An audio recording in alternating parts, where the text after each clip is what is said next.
because you can always edit it, right? So are you recording now? Okay. The bottom line is that I'm going to start reading excerpts or definitions from the Dictionary of Buddhism. And it is the Soka Gakkai Dictionary of Buddhism. It's the only thing that exists in English that has any real meaningful substance, and as it relates to the expertise that put it together, it's world class, period. Okay?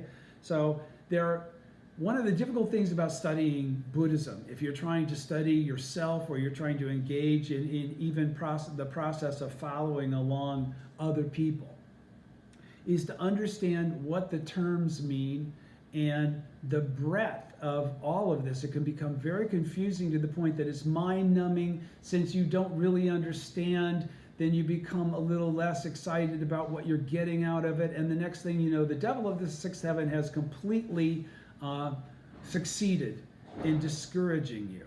So I'm not trying to bore anybody, and I'm not trying to qualify that I know more than anybody, but I know that there are groups of expressions of thought within the construct of this philosophy that are very beneficial to someone reading the Gosho in English, like I do, okay? And like it's been translated by the world-class authorities of Burton Watson and people like that, with the OTT and the Gosho Study Committee. The people that were on that and involved in that process were all unassailable as it relates to their credential and capacity to accurately perceive and translate. Okay, so this isn't a religious work. It is to some degree a secular work, but it's a secular work based on knowledge, not on religiosity. Okay, it's based on historical content. It's based on the practical reality of academia. It's not based on like a school. Okay. So, but it is based on the Buddhism of sewing, which is a specifically different perspective of Buddhism based on Nichiren's teaching. So for this first entry, I'm going to be jumping around. I'm going to be noting different titles of things that I'm going to be reading. I'm going to note the page that they're on, and I hope that they serve as a purpose of reference for those of you that find them worthy of reviewing. Okay, so the biggest issue for me in my understanding of Buddhism, of the Daishonen's teaching, is the perception of the original Buddha that I have from understanding and studying under the mentors that I've had. And certainly this is the reflected understanding, I believe, that's expressed by all of the writings of Daisaku Ikeda and the Soka philosophy itself. I'm going to go through a few things here to try and help clarify that. So starting out on page 487 of this Dictionary of Buddhism, on page 487, very simply, you'll see that it says in the middle of the page, original Buddha. Honbutsu, it says in Japanese. Then gives you a reference. See Buddha of beginningless time, semicolon, true Buddha.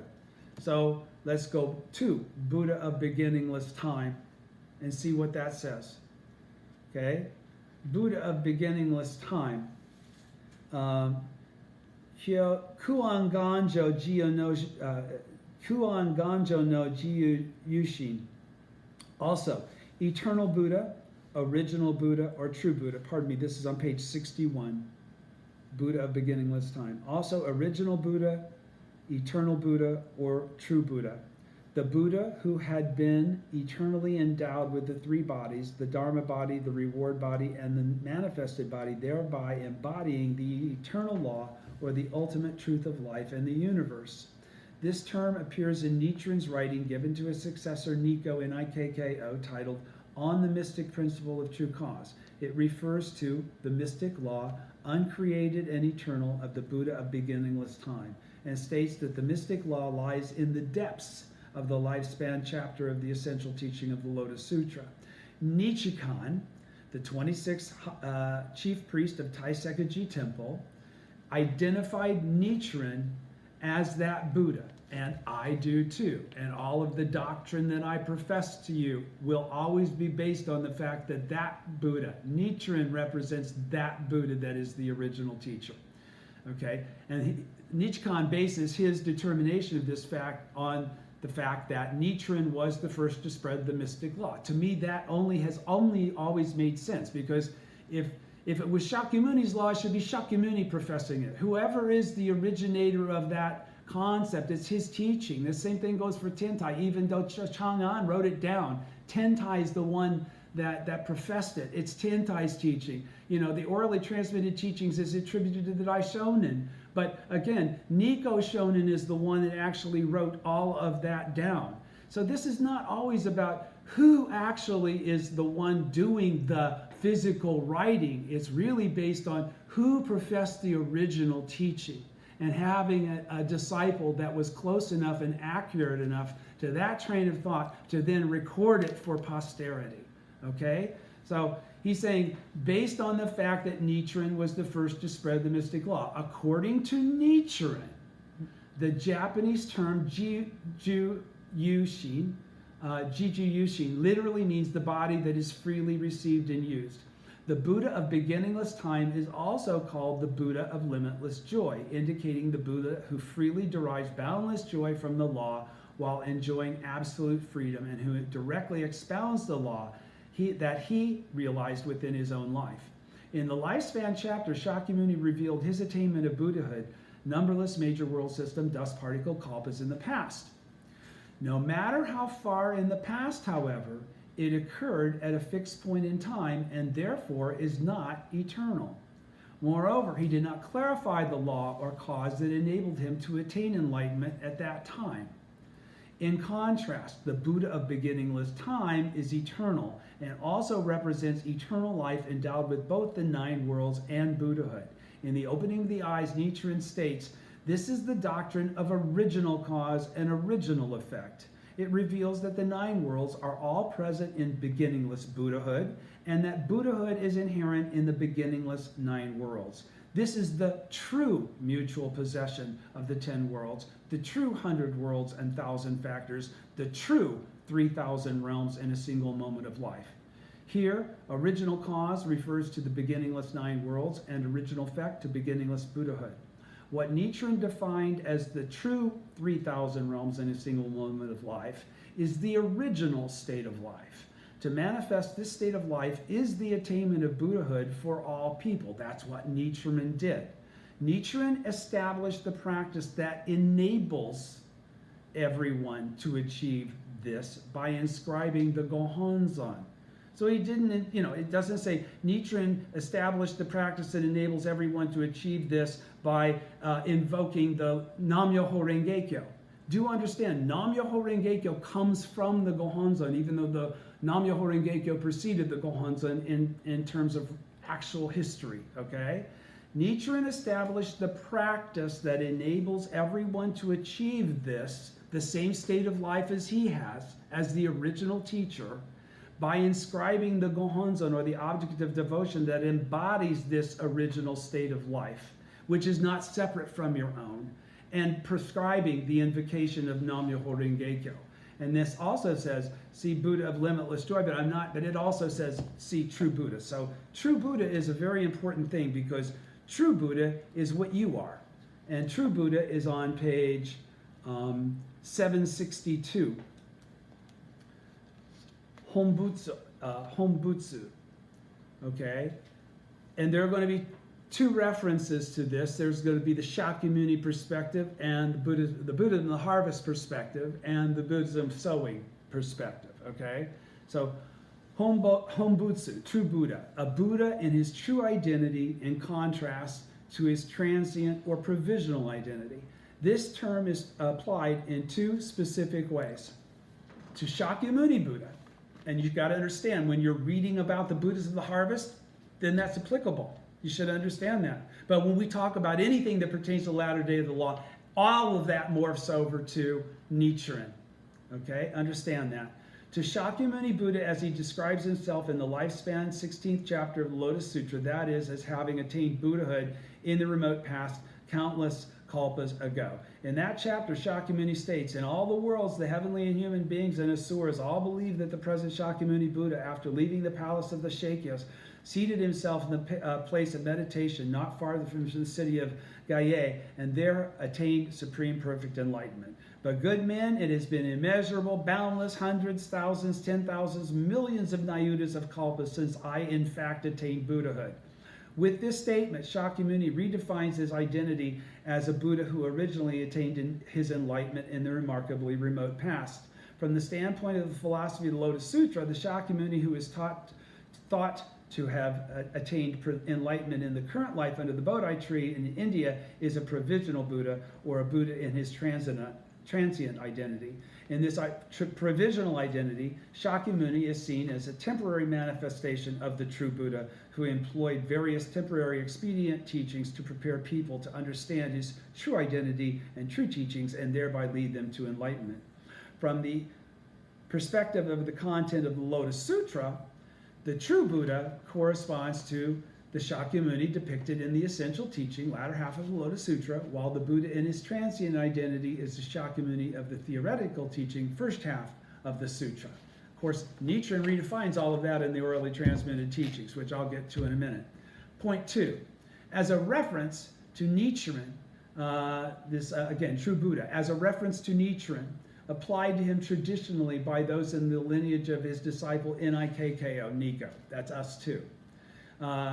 In the profound meaning of the Lotus Sutra, Tentai refers to the true cause and the true effect as the first two of the 10 mystic principles of the essential teaching of the Lotus Sutra, based on the revelation of Shakyamuni's original enlightenment, attainment of enlightenment in the remote past.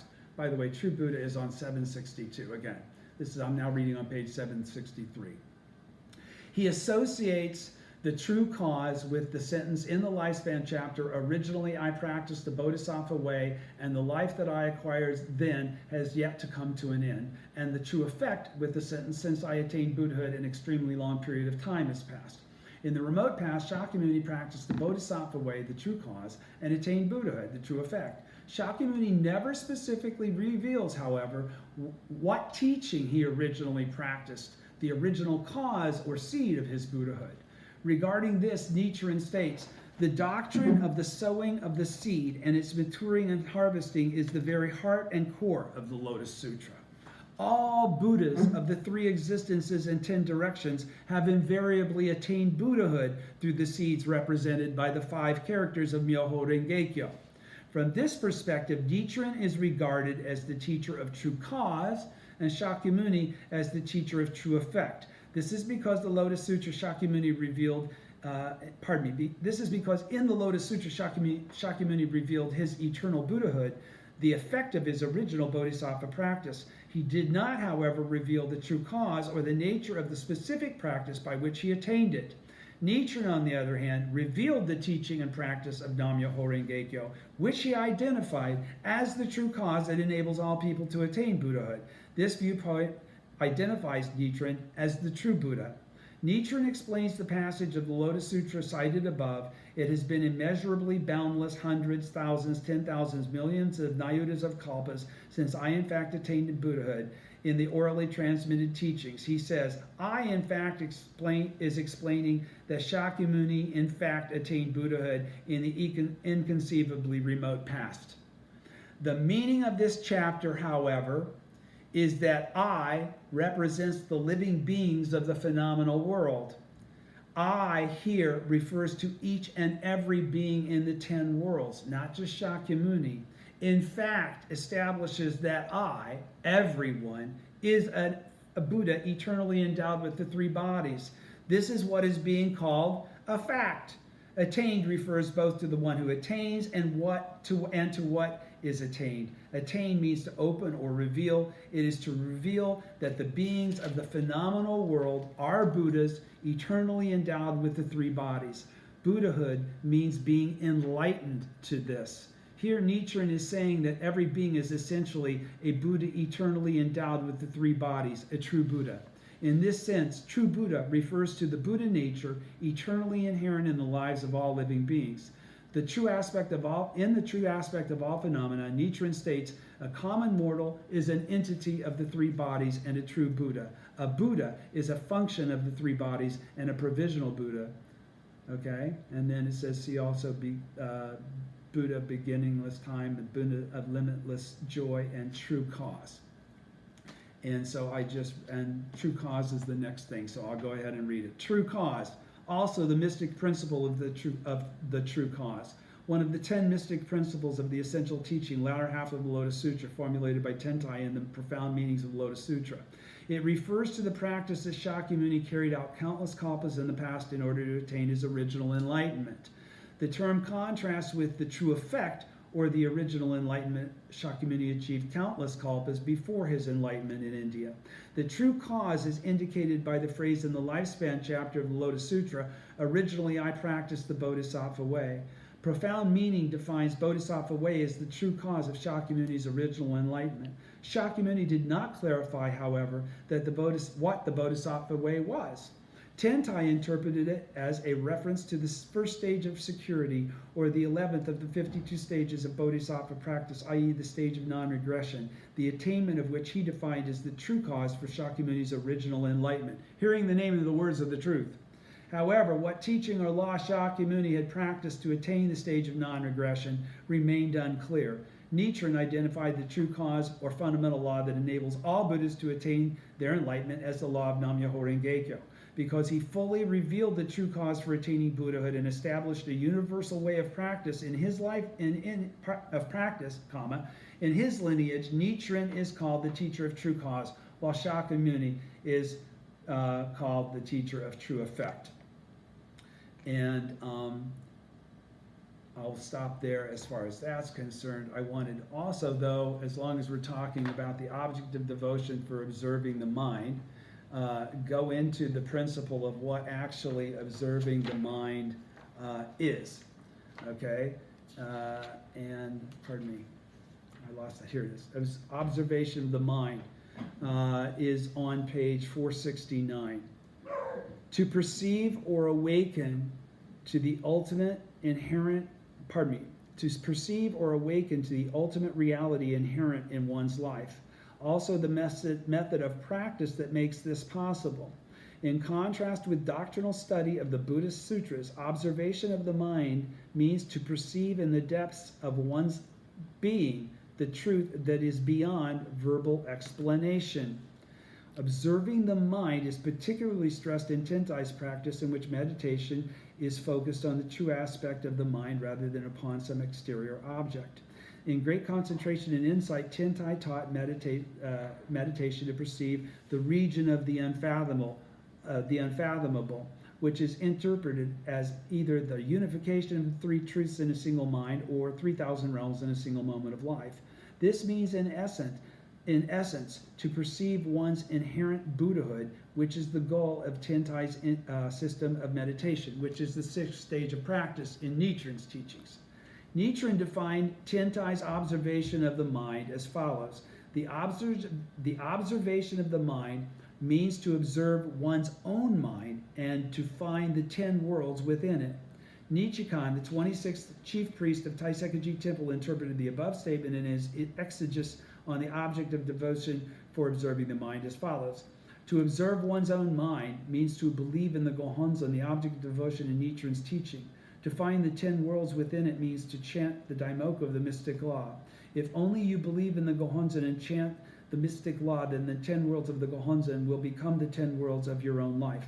This interpretation is based on the passage from Nichiren's object of devotion for observing the mind that reads, Shakyamuni's practices and the virtues he consequently attained are all contained within the 5 characters of Myoho Renge-kyo. If we believe in these 5 characters, we will naturally be granted the same benefit as he was. In Nichiren's teaching, the observation of the mind means to believe in the Gohonzon, the embodiment of 3,000 realms in a single moment of life, and chant the Daimoku. This is the teaching that embracing the Gohonzon is in itself observing one's own mind, i.e. attaining enlightenment. Observation of the mind also means to interpret the sutras from the viewpoint of the truth one realizes in one's life.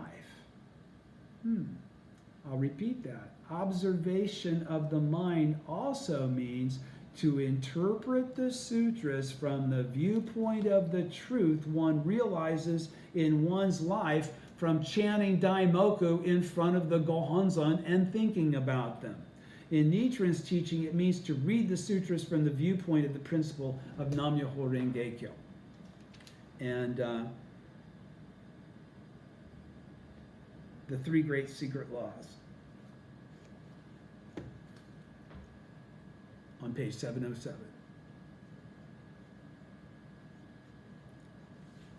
The core principle of Nichiren's teaching. They are the object of devotion of the essential teaching, the daimoku of the essential teaching, and the sanctuary of the essential teaching. Here, essential teaching refers to the teaching of Nam-myoho Renge-kyo, and not to the essential teaching or latter 14 chapters of the Lotus Sutra.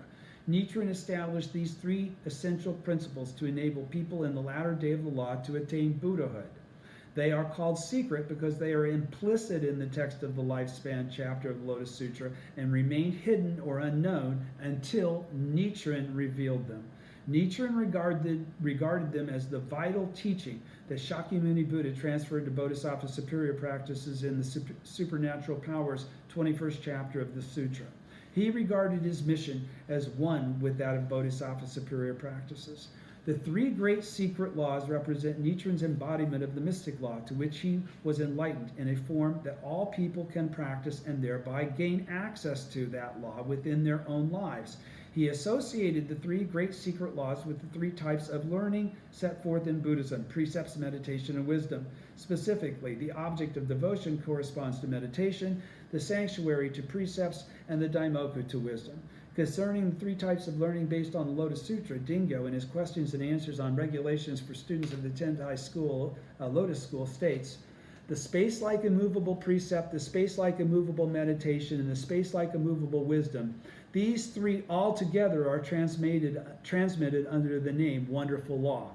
These three types of learning based on the Lotus Sutra are called space-like and immovable because, like space, which represents the ultimate truth, they are immovable or imperturbable. Nikko, Nichiren's successor, stated in Ikkeikyo, Nichiren's successor stated that in Nichiren's teachings, the object of devotion corresponds to the space-like immovable meditation, the sanctuary to the space-like immovable precept, and the daimoku to the space-like immovable wisdom. Nichiren mentions the three great secret laws in several of his writings, all dated after his near execution at Tatsunokuchi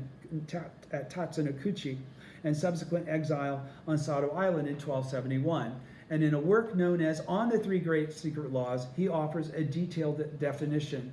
At the core of the three great secret laws, at the core of the three great secret laws is the one great secret law. This is the object of devotion of the essential teaching, or Nichiren's embodiment in the form of a mandala of the eternal law of Nam-myoho Renge-kyo, which he fully realized and manifested in his life, the Gohonzon. He writes in Person-in-Law, deep in this mortal flesh I preserve the ultimate secret law inherited Deep within this mortal flesh, I preserve the ultimate secret law inherited from Shakyamuni Buddha, the Lord of Teachings at Eagle Peak. Because embracing this object of devotion called the Gohonzon is the only precept in Nichiren's teaching, the place where it is enshrined corresponds to the place where one vows to observe the Buddhist precepts, the ordination platform or sanctuary of the essential teaching. The term precept in Buddhism implies preventing error and putting an end to evil.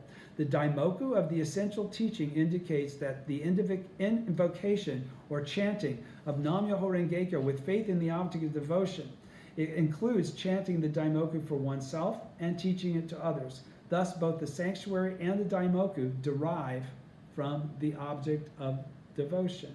So the other two great secret laws derive from the one great secret law to make the three great secret laws, right? Later, Nichikan, the 26th chief priest of Taisakiji, classified the three great secret laws into the six great secret laws. First, the object of devotion is viewed in terms of both person and law, a perspective that did not exist prior to Nichikan clarifying this. First, the object of devotion is viewed in terms of both the person and the law. The person indicates Nichiren himself. who achieved the enlightenment and virtues of the eternal Buddha, and who established the Buddhism of sowing for all people in the latter day of the law, as was prophesied in the Lotus Sutra. The object of devotion in terms of the law is the Gohonzon, which embodies Nam-myoho Renge-kyo. Second, the sanctuary also has two aspects: the specified sanctuary and the general sanctuary. The former is the sanctuary to be built at the time of Kosarufu, or wide propagation, in accordance with Nichiren's instruction. This is the place where the object of devotion Nichiren inscribed for all humanity, commonly known as the Daigohonzon, is to be enshrined within his teaching, has been widely spread and established. The general sanctuary is any place where one enshrines the object of devotion and engages in practice. Third, the Daimoku of the essential teaching also has two aspects: the Daimoku of faith and the Daimoku of practice. The former means to believe in the Gohonzon, and the latter means to chant the Daimoku and spread it. According to Nichikan's interpreting the text based on its essential meaning, the six great secret laws are considered a crystallization of the Buddha's 84,000 teachings. The three great secret laws, a crystallization of the six great secret laws, and the one great secret law, a crystallization of the three great secret laws. So in other words, the Gohonzon is the crystallization of the Buddha's 84,000 teachings. That's what that just said.